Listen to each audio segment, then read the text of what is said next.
जय माता दी। हम आज लल्लई छठ की एक कथा आप लोगों को सुनाने जा रहे हैं। हिंदू धर्म में भाद्रपद कृष्ण पक्ष षष्ठी तिथि हल छठ, लल्लई छठ और बलराम जयंती के रूप में जानी जाती है।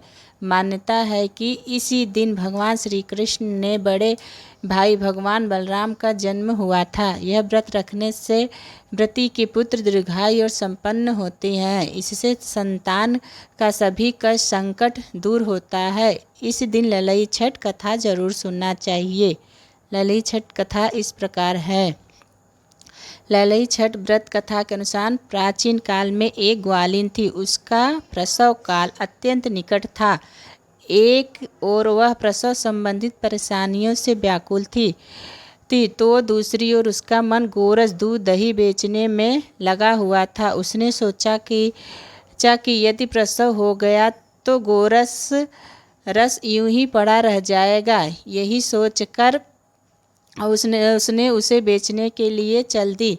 लेकिन कुछ दूर पहुंचने पर ही उसने असह्य प्रसव पीड़ा शुरू हो गई। बेचने के लिए चल दी, लेकिन कुछ दूर पहुंचने पर ही उसे असहनीय पीड़ा शुरू हो गई। वह एक झरबेरी की ओट में चली गई और वहां एक बच्चे को जन्म दिया।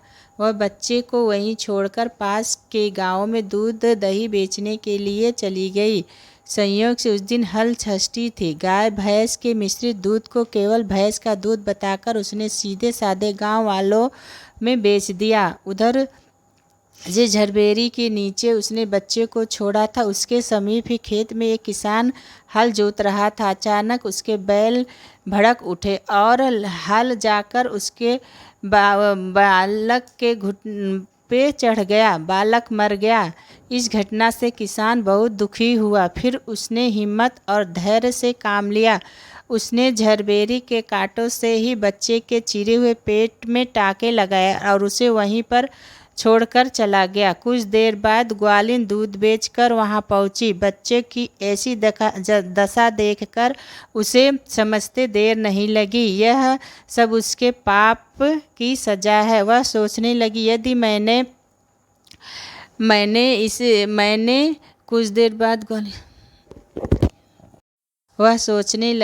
मैंने झूठ बोलकर गाय का दूध न बेचा होता और गांव की स्त्रियों का धर्म भ्रष्ट न किया होता तो मेरे बच्चों की यह दशा न होती। अतः मुझे लौटकर सब बातें गांव वालों को बताकर प्रायश्चित करना चाहिए।